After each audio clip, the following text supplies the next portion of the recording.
DKB here. What's the good word, y'all? So recently, position coach Aaron Whitecotton for the defensive line had an interview. He shared his thoughts, some beliefs, etc. Behind the New York Jets, especially going into this critical season for us that can be a turning point for the next decade. And I have 9 highlights to cap it off. The interview was just under about 40 minutes.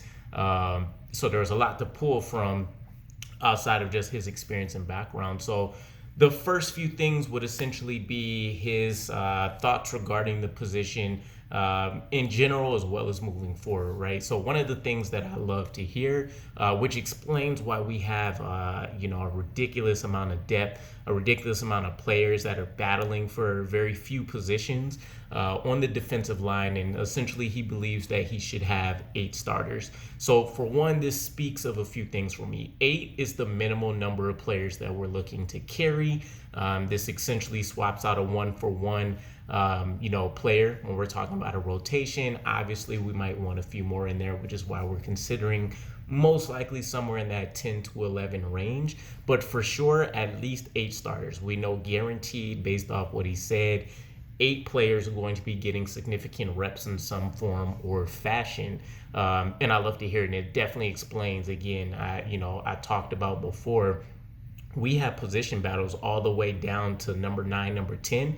And literally, we're still talking about players that can be beasts or significant starters elsewhere. I mean, Vinny Curry versus Bryce Hall is one of those kind of final battle, spots for the number 7, number 8 spot that you can think of if you consider players like JFM, Q, Sheldon Rankins, Carl Lawson, and Jermaine Johnson or locks. That's 5. Obviously, we have Jacob Martin we just brought in as the 6th, and then the 7th and 8th spots or where you start to see a lot of those other, battles going over. So you're talking about players like Michael Clemons, who may be safe just based off the fact that he's a rookie. There's a lot more that you can throw at that list.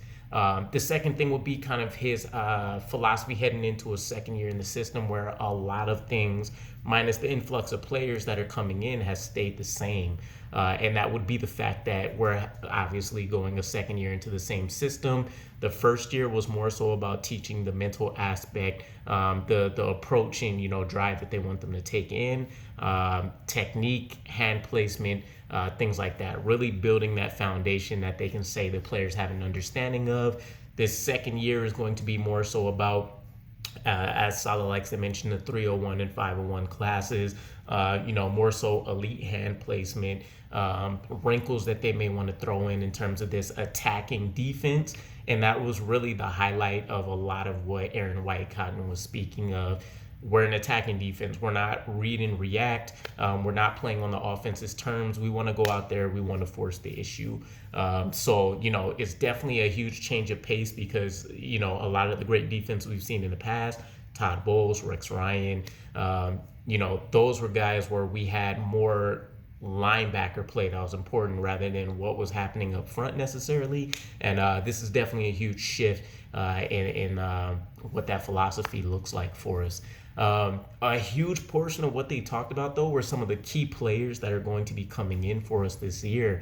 And we'll start it off with Solomon Thomas. So Solomon Thomas, he essentially referred to him as the ultimate effort guy. And when we originally signed him, my thoughts were that we know is going to be an excellent fit. We know that he's essentially underperformed for his draft slot. If I remember correctly, he was either number 3 or number 5th overall back in 2018, I want to say.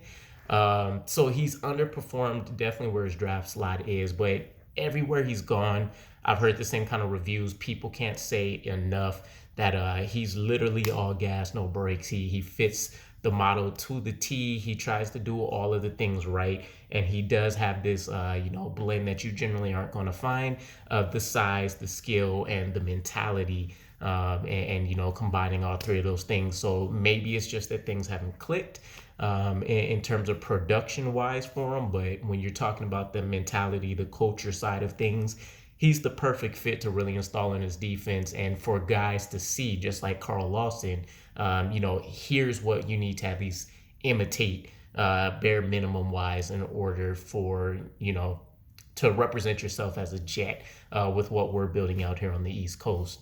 The next player was Jacob Martin.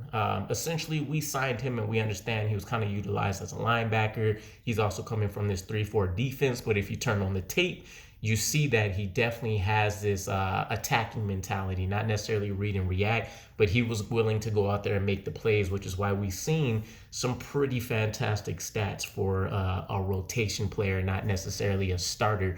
And that's really what we picked him up for. We want to embrace this play style that he has and allow that to be what he's consistently doing and not just making a habit and instincts out of. So it's kind of the perfect player versus philosophy matchup for us. And he's definitely a player that I'm extremely excited to see. And how he performs, you'd have to imagine at worst, he's that 6th rotation player, and that just depends on if you want to put a guy above him necessarily. But he's definitely going to be a key piece. I'm super excited to see what he does. Maybe there will be somewhat of an adjustment period with, again, him playing some of that linebacker stuff, but then maybe we do some, a little bit of creativity in terms of seeing if he plays some linebacker snaps, but it is what it is.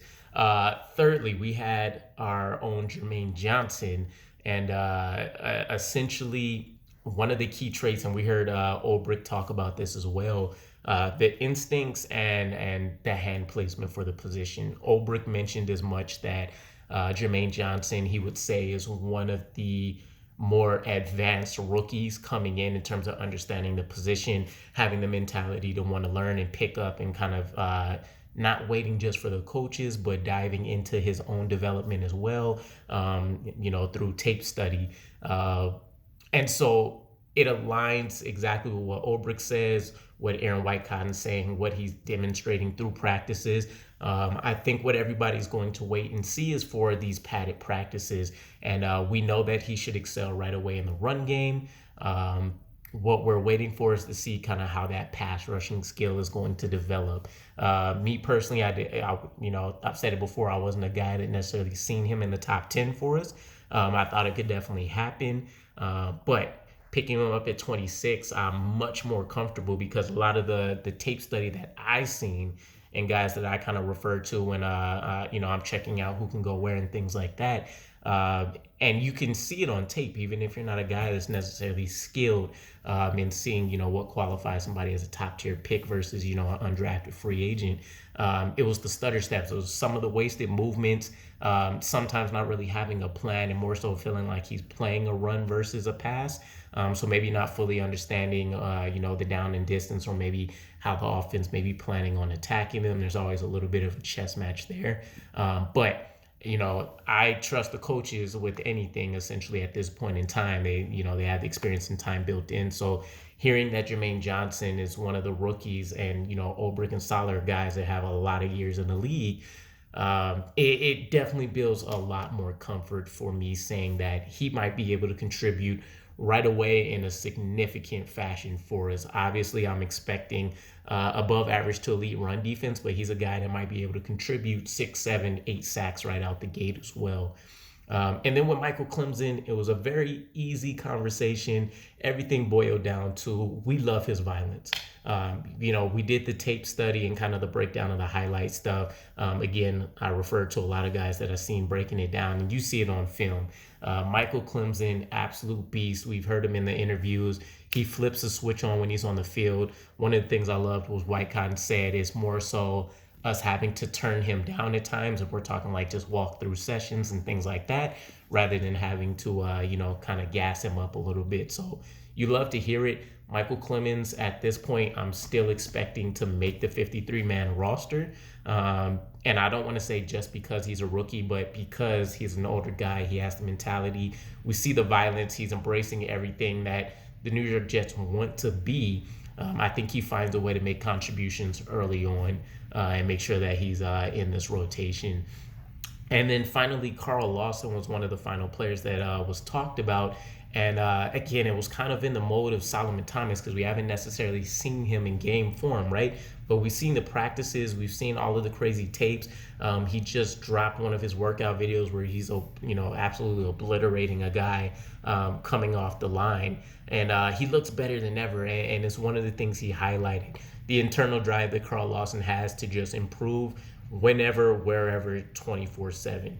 Whether it's building muscle, more muscle definition, catering his workout a little bit more to an area that's suffering, conditioning, breaking down the tape. But he also kind of has this understanding of balance. We've seen some of his fun side with, him getting into anime, but even that was more so about the mentality, the violence that came with him mentioning the Baki Hanma anime, which was really cool. So Carl Lawson is kind of like the poster child for our New York Jets defense right now. And I think we're all just waiting to see that production on the field matches everything that, has been built up for it. So the key priority, which is why he's on the PUP list, is going to be making sure he's absolutely healthy for week 1.